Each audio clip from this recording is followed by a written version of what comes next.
இந்தியாவோட ஐடென்டிட்டி, அதாவது இந்தியாவோட நேஷனல் எம்பளம் எதுன்னு கேட்டால் எல்லாருக்குமே லைன் கேபிட்டல் அப்படிங்கிறது தெரியும். அது மட்டும் இல்லாமல் இந்திய தேசிய கொடியில் இருக்கக்கூடிய நீல நிற சக்கரமும் அசோகரால் அமைதிக்காக கட்டப்பட்ட அசோக பில்லர்லேருந்து எடுக்கப்பட்டது தான். Yes, the king Ashoka, the most famous ruler of India. ஆனால் இவரோட வாழ்க்கையில் 2 விஷயங்கள் நடந்திருக்கு.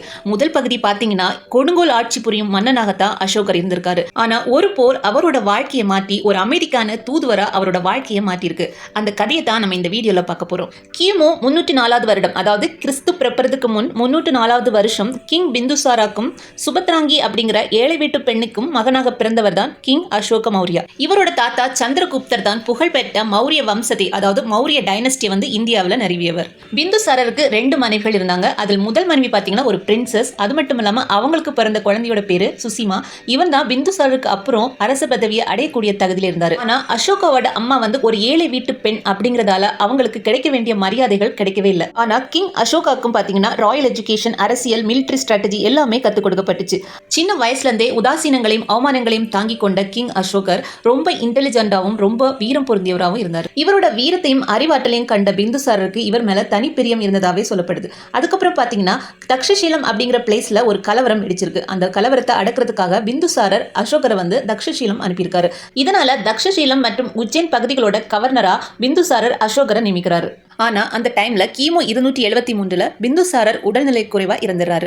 ஆனா மகதத்தோட அடுத்த அரசர் யார் அப்படிங்கிற போட்டியும் குழப்பமும் அங்கேயும் வர ஆரம்பிச்சு. ஏன்னா பிந்துசாரரோட அமைச்சர்ல இருந்த மோஸ்ட் ஆஃப் த மினிஸ்டர்ஸ் எல்லாம் வந்து சுசிமாவுக்கு தான் சப்போர்ட் பண்றாங்க. ஏன்னா சுபத்ராங்கி, அதாவது அசோகரோட அம்மா வந்து ஒரு ஏழை வீட்டு பெண். ஆனா சில மினிஸ்டர்ஸ் என்ன பண்றாங்க அப்படின்னா அசோகர் வந்து அறிவாற்றலிலும் வீரத்திலும் ரொம்ப சிறந்தவர், அவர் தான் மகதத்தோட அடுத்த அரசருக்கு பொருத்தமாக இருப்பார் அப்படின்னு கருதுனாங்க. இந்த குழப்பங்களோட நடுவுல பாத்தீங்கன்னா அசோகர் வந்து தக்ஷசீலத்துல இருந்து கிளம்பி பாடலிபுத்திரம் வராரு. அதாவது பாடலிபுத்திரம் தான் மகத பேரரசோட தலைநகரா இருந்துச்சு. இதை அறிந்த சுசிமா அசோகனை வந்து பாடலிபுத்திரத்துக்குள்ள நுழைய விடாம தடுத்துறாரு. ஆனா அசோகர் தனக்கு தெரிந்த மிலிட்டரி ஆர்மி பீப்புள்ஸை வச்சு சுசிமா கூட போராடுறாரு. இந்த போர்ல பாத்தீங்கன்னா சுசிமா வந்து கொல்லப்படுறாரு. அவரோட சேர்த்து நிறைய அவரோட சகோதரர்களும் கொல்லப்படுறாங்க.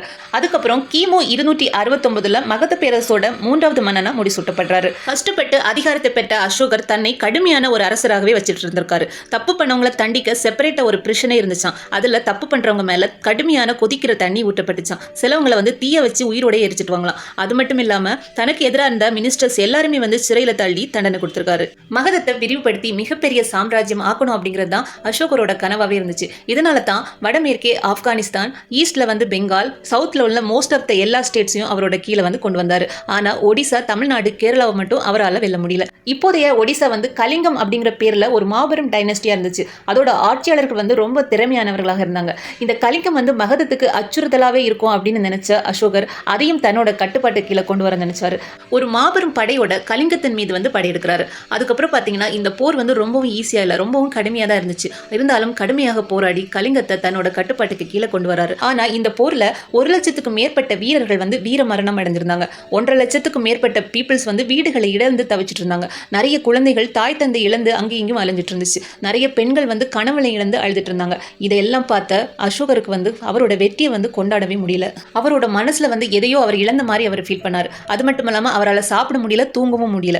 அப்பதான் அவர் ஒரு புத்த துறவியை வந்து சந்திக்கிறாரு. அவரோட பேர் வந்து உபகுப்தர். ஒரு சேஞ்சுக்காக அந்த துறவியோட போதனைகளை வந்து கேட்க ஆரம்பிக்கிறாரு. ஆனா இந்த போதனைகள் அவருக்கு கண்டிப்பா ஒரு சேஞ்சை வந்து அவரோட மனசுக்கு கொடுத்துச்சு.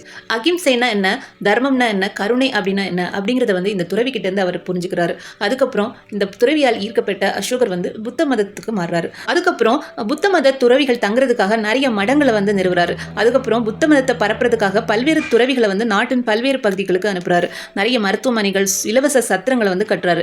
தன்னோட நாட்டு மக்களுக்காக 5 பஞ்சசீல கொள்கைகளை வந்து அறிவிக்கிறாரு. அதாவது பிராணிகளை வந்து கொலை செய்யக்கூடாது, பிறர் சொத்தை வந்து அபகரிக்க கூடாது, தவறான உறவுகளை வந்து தவிர்க்க வேண்டும், பொய் சொல்லக்கூடாது, மது அருந்தக்கூடாது அப்படிங்கிறத கல்வெட்டுகளை எழுதி வைக்கிறாரு.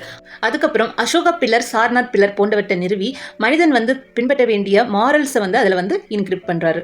இந்த மாதிரி கொடுங்கோல் ஆட்சி செஞ்சாலும் ஒரு கட்டத்தில் தன்னோட தவற உணர்ந்து திருந்தி அமைதிக்கான ஒரு வழியை தேர்ந்தெடுத்து அது தன்னோட நாட்டு மக்களுக்கும் போதித்த ஒரு அரசர் அப்படிங்கிறதால தான் இன்னும் அசோகர் வந்து எல்லாராலும் போற்றப்படுறாரு. இந்த வீடியோ உங்களுக்கு பிடிச்சிருந்தா கண்டிப்பா லைக், கமெண்ட் மற்றும் சப்ஸ்கிரைப் பண்ணுங்க. தேங்க்யூ.